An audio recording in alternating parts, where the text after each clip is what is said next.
कराची के जिन 4 हलकों के बारे में हम डिस्कस करेंगे वो हैं जनाब NA 235, NA 238, NA 239 और NA 243। इसमें बात करने के लिए हमें ज्वाइन कर लिया है ब्यूरो चीफ कराची मोहम्मद ने। इमरान बताएगा, सबसे पहले डिस्कस कर लेते हैं NA 235 को।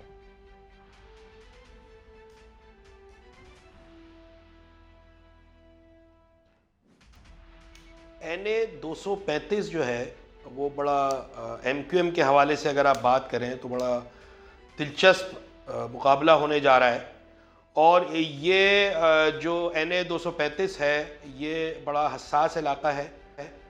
और अगर आप माजी की MQM के सियासत से देखें तो ये MQM के बिल्कुल बरखिलाफ MQM की सियासी नज़रियात और MQM की सियासत के बिल्कुल बरखिलाफ हल्का है। इसमें सोहराब कोट, मशहूर मारूफ सोहराब कोट आता है, स्कीम 33 आती है, मलीर कैंट है, सादी टाउन है, जौहर कॉम्प्लेक्स है, Amroha society, Gabol town, Ehsanabad, new Sabzi Mandi और अहम इलाके हैं जहाँ पे ये सारा NA 235 वाक़ है। और ये सोहराब कोट में आपको बताऊँ, यहाँ पे MQM ने जो एंट्री दी है वो मुस्तफ़ा कमाल साहब के ज़रिए दी है। जब वो PSP में थे तो उन्होंने तमाम कौमियतों को मिलाने की बात की थी। तो उस हवाले से जो उनकी वर्किंग थी वो अब MQM मर्जर के बाद MQM पाकिस्तान के काम आ रही है। और MQM ने बहुत अच्छी एंट्री दी है इस इलाके में, जिसको सोहराब कोट और ये NA 235 कहा जाता है।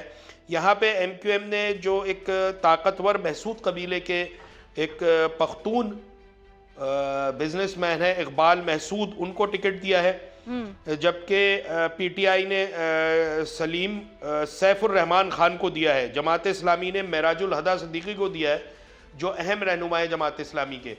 यहाँ पे मैं बताऊँ कि एक ज़माना था कि यहाँ पे लिसानी फसादात थे उर्दू बोलने वालों और पठानों में, और यहाँ पे जाना बड़ा मुश्किल होता था उर्दू बोलने वालों का या उनका पश्तूनों का इधर आना, इस हलके से निकल के बाहर आना।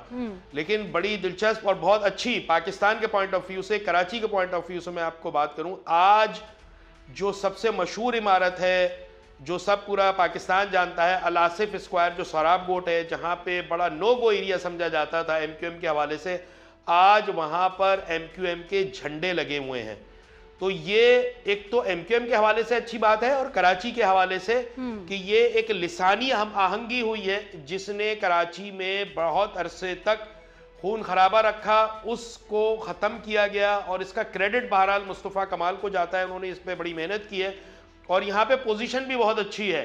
अगर MQM की अगर आप दूसरा उनका मद्दे मुकाबिल देखें तो वो PTI है जो वहाँ पर मुकाबला अगर देखें, जो आज़ाद उम्मीदवार खड़े हुए हैं सैफुर्रहमान साहब जो कि बज़ाहिर आज़ाद उम्मीदवार हैं लेकिन उनको सपोर्ट PTI की है या वो PTI के हैं, तो वो मुकाबला उन दोनों में होगा। तो अगर ये मुकाबला MQM जीतती है तो कराची की सियासत में एक बहुत बड़ी तब्दीली आएगी और MQM का जो असर व रसूख है वो सिर्फ महाजिर इलाकों से निकलकर पख्तून इलाकों तक पहुंच जाएगा।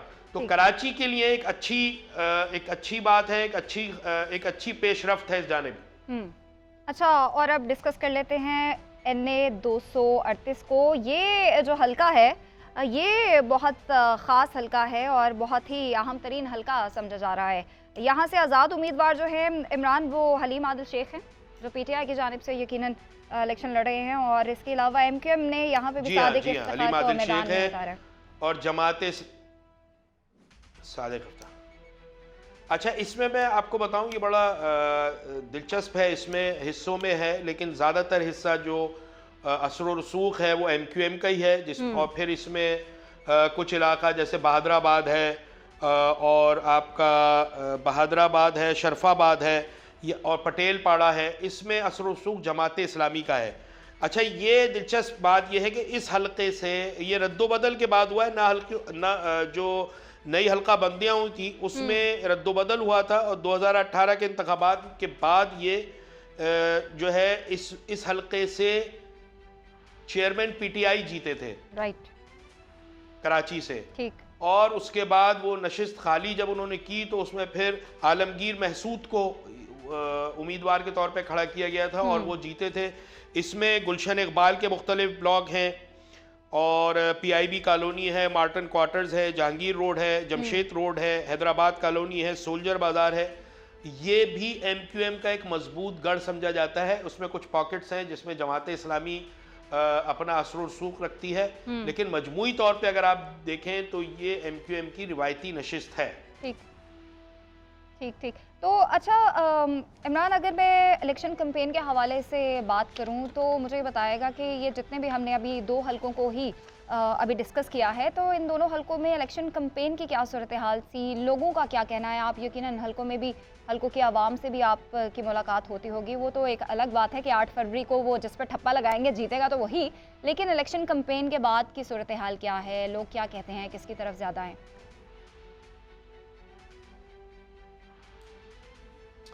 देखिए, यहाँ पे अगर आप देखें तो मैंने आपको रिवायती आपको बताया कि किन लोगों का असर रसूख है। NA 238 में और 235 की भी मैंने सूरत हाल बताई। NA 235 में मुस्बत पेशरफ्त जो ये है, वहाँ के लोग भी इस बात को समझते हैं कि बहुत लड़ लिया यहाँ की MQM से, जो वहाँ पे पश्तून आबादी है, बहुत ज़्यादा फाइट कर ली, नुकसान उठा लिया, दोनों अतराफ से नुकसान हुआ, दोनों अतराफ से ऐसी सियासत की जा रही थी जो लड़ाई झगड़े की पर ख़त्म होती थी जाकर, और वहाँ पर बड़ा दंगे फसाद होते थे। ये असल में रास्ता जो इस हलके से गुजरता हुआ जाता है वो शहर से बाहर जाता है, यानी हम कराची से अगर हैदराबाद की तरफ जाएं तो इस इलाके को बाय रोड, तो इस इलाके को क्रॉस करते हुए जाएंगे, तो वहाँ पे वो बड़ा बाज़ दफ़ा लिसानी जो फसादात होते थे, लिसानी झगड़े होते थे, उसमें ये रास्ता बंद हो जाता था और लोगों के लिए कराची से बाहर जाना मुश्किल हो जाता था। दूसरे मुतबादिल रास्ते इख्तियार करते थे जो बनिस्बत ज़रा मुश्किल है या दूर हैं। तो उसमें जो हलके हैं वो MQM को अप्रिशिएट कर रहे हैं, MQM की तरफ जा रहे हैं, और उसकी वजह यही है कि MQM ने एक लिसानी जो अपनी एक सियासत है जो खालिसतन लिसानी थी वो एक तरफ रख के इस इलाके के लोगों की तरफ दोस्ती का हाथ बढ़ाया है, और उन्होंने भी उनको गर्मजोशी से इस्तकबाल किया है। मैंने आपको बताया कि जो सबसे बड़ी निशानी है अल आसिफ स्क्वायर, जो मशहूर मारूफ है पूरे पाकिस्तान में, जहाँ से लड़ाई झगड़े फसादात होते थे, आज वहाँ पे MQM के झंडे लहरा रहे हैं। तो ये हमारे कराची, पूरे कराची के लिए भी, पूरे पाकिस्तान के लिए भी, जो कराची की अहमियत को समझते हैं, वो ये एक अच्छी निशानी है, अच्छी पेशरफ्त है कि ये एक लिसानी अमांगी हो रही है। NA 239 की बात कर लेते हैं। ये अभी हमने जो 2 थे, 235 और 238, उसमें तो बात की कि जी MQM ने अपने रहनुमा जो है वो इलेक्शन के लिए खड़े किए हैं, लेकिन 239 एक ऐसा हल्का है जहाँ पे MQM का कोई भी कैंडिडेट हमारे सामने नहीं है।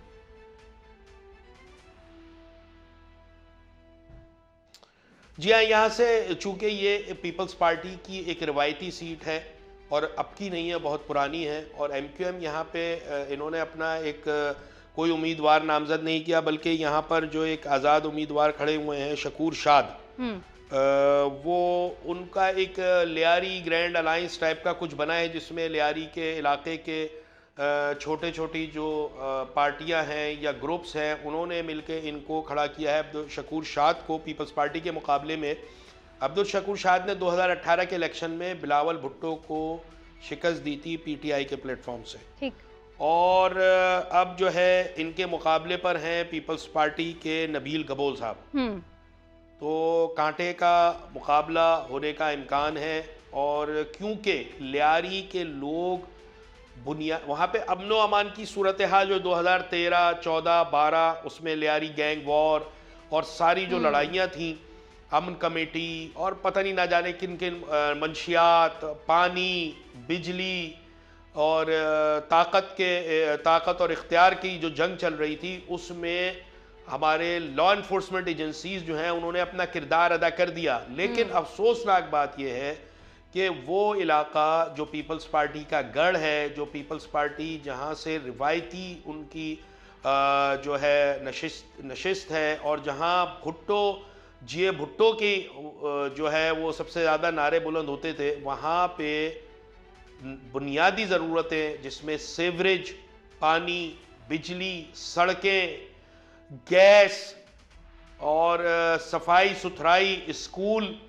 अस्पताल, इन चीज़ों के ना होने की वजह से, चूंकि लियारी पीपल्स पार्टी का गढ़ है और 15 साल से, अगर आप देखें 15 साल से भी ज़्यादा यहाँ पे पीपल्स पार्टी की सूबाई हुकूमत रही, अब निज़ामत है कराची की पीपल्स पार्टी के पास, तो यहाँ के लोगों को शिकायत ये है कि यहाँ पर बुनियादी ज़रूरतें पीपल्स पार्टी नहीं दे सकी। इसलिए पीपल्स पार्टी को यहाँ से सख्त मुकाबले का सामना करना पड़ सकता है। और जो आपने देखा भी होगा, वीडियो भी वायरल हुई थी नबील गबोल साहब की, बिलावल ने उनको जिस बुरी तरह धुतकारा था और अब यहाँ खड़ा किया है, तो मतलब मुझे नहीं लगता कि कोई आसानी से जीत जाएंगे नबील गबोल साहब। उनको बड़ा टफ टाइम देंगे अब्दुल रशीद शकूर साहब। ठीक है, अगर NA 243 की अब बात कर लेते हैं, क्योंकि टाइम भी हमारे पास थोड़ा कम है, तो ये हल्का जिक्र करना इसके बारे में भी बहुत ज़रूरी है। ज़िला केमाड़ी का ये हल्का है इमरान, पीपल्स पार्टी के यहाँ पे अब्दुल कादिर पटेल हैं और 2018 में वो कामयाब भी हुए थे इस हल्के से। मुस्लिम लीग नून के यहाँ पे अख्तर जदून और जमात इस्लामी के शराज जदून हैं और MQM पाकिस्तान के हुमायूं सुल्तान और PTI के आज़ाद उम्मीदवार शुजात अली खान इस हल्के से मैदान में हैं।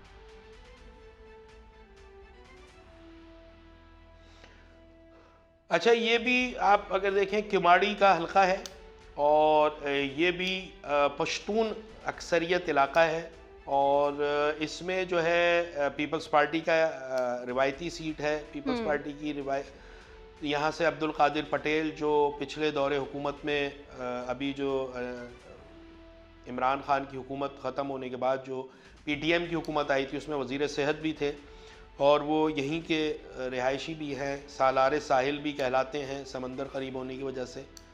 लेकिन बात वही आएगी फिर कि ये जो लोग हैं नवाही इलाकों के, अव्वल तो पूरा शहर अब एक नवाही बस्ती बन चुका है कराची, जितनी तबाही और खंडर बन चुकी हैं सड़कें और बुनियादी ज़रूरतों के हवाले से। लेकिन ये जो लोग हैं नवाही बस्तियों के, जो लोग हैं जो निस्बतन कम आमदनी वाले होते हैं, उनकी बुनियादी उनका जो नुक्ता होता है वो ये होता है कि हमें पानी मिला, क्योंकि उन्हें सुबह उठ के पानी की जद्दोजहद करनी पड़ती है, उनको सफाई सुथराई के मसाइल का सामना करना पड़ता है, उनको अस्पतालों का सामना करना पड़ता है जहाँ पे उनको तवज्जो नहीं दी जाती, जहाँ उनका इलाज मुआवजा नहीं होता। तो अब यहाँ पर फिर आता है कि कादिर पटेल जब यहाँ के MNA थे तो उन्होंने अपने सवाबदीदी फंड या अपने असर रसूख या अपनी जो वसाइल थे उनसे इस इलाके के लिए क्या किया। फिर पीपल्स पार्टी गुज़िश्ता 15 साल से यहाँ पर बिला शिरकत गैरे हुकूमत कर रही है, सूबाई हुकूमत है उसकी, उसने क्या किया। तो लोगों का बुनियादी सवाल ये है। और अब हैरत अंगेज़ बात मैं आपको बताऊं, यहाँ पे मुस्लिम लीग नून का नहीं, अब MQM और पीपल्स पार्टी का मुकाबला है।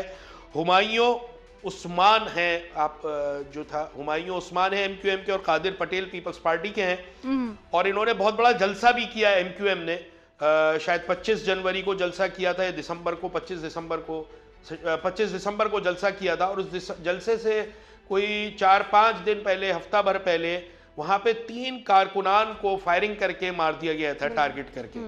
तो उसका इल्ज़ाम MQM पीपल्स पार्टी पर लगाती है, जबकि पीपल्स पार्टी इसकी तरदीद करती है। लेकिन यहाँ पे इनका असर रसूख बढ़ रहा है। हुमायूं उस्मान जो है वो भी बिजनेसमैन है और वहाँ पे उन्होंने अच्छी कैंपेन चलाई है। पीपल्स पार्टी अगर जीत भी जाए लेकिन उसको बड़ा सख्त मुकाबला करना पड़ेगा।